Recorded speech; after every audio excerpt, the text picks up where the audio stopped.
So guys, while waiting sa aming turn dito sa Cubao Shoe Expo ay nag-snacks muna kami para hindi naman kami sobrang gutom pagdating namin dito sa may Habaneros Kitchen located at Cubao Shoe Expo. Cubao, of course, malapit sa Gateway or Alimol. So maganda yung kanilang ambience, medyo presko naman siya and malinis at maaliwalas. So ayun yung kanilang menu nung time na nagpunta kami. So medyo matagal na tong vlog na to, so I'm not sure sa mga updated price list nila. And syempre, itatry natin yung mga trending dishes nila like oyster sisig, lechon belly, and 4 cheese pizza. So to start with, ito na yung kanilang oyster sisig with egg.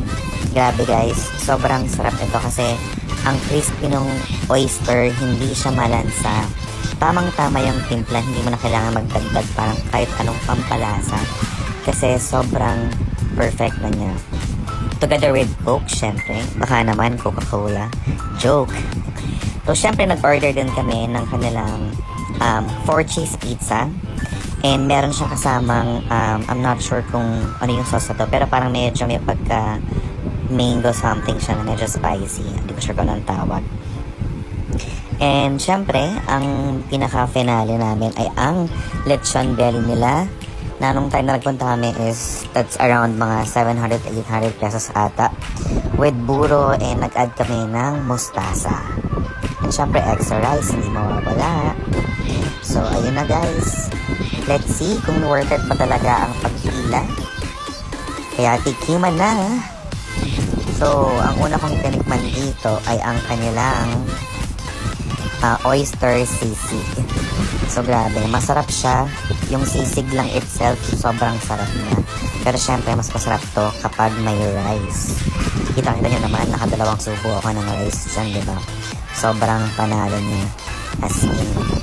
Ito yung kanilang lechon belly na pwede mong gawin parang samgyup. Lalagyan mo lang siya sa mustasa. And lalagyan mo ng konting buro. And yun, perfect na yung lasa din niya.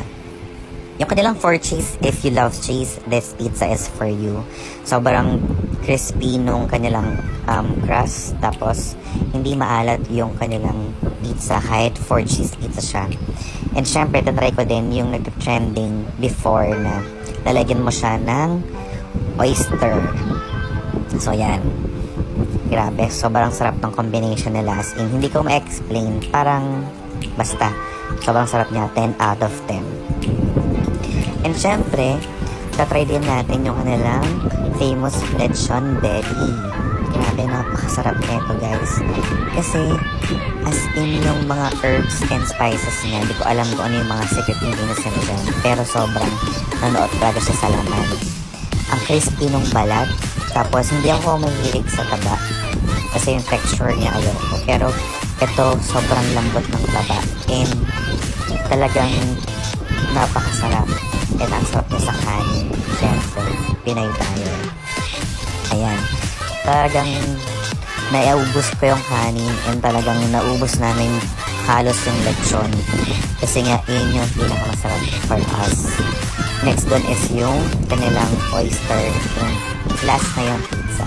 Pero overall, sobrang sarap yung kanilang mga menu or yung trending dishes nila. Ayan. So, nakita nyo naman, diba? Sarap din yan with their lechon sauce. Grabe. Panalo talaga.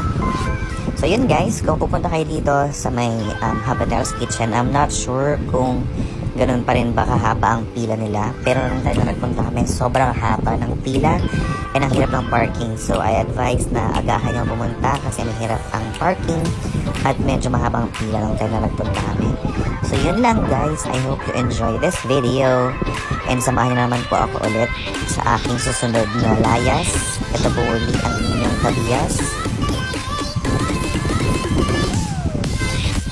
na laging layas kahit maiksi ang biyas. Thank you for watching. And don't forget to subscribe.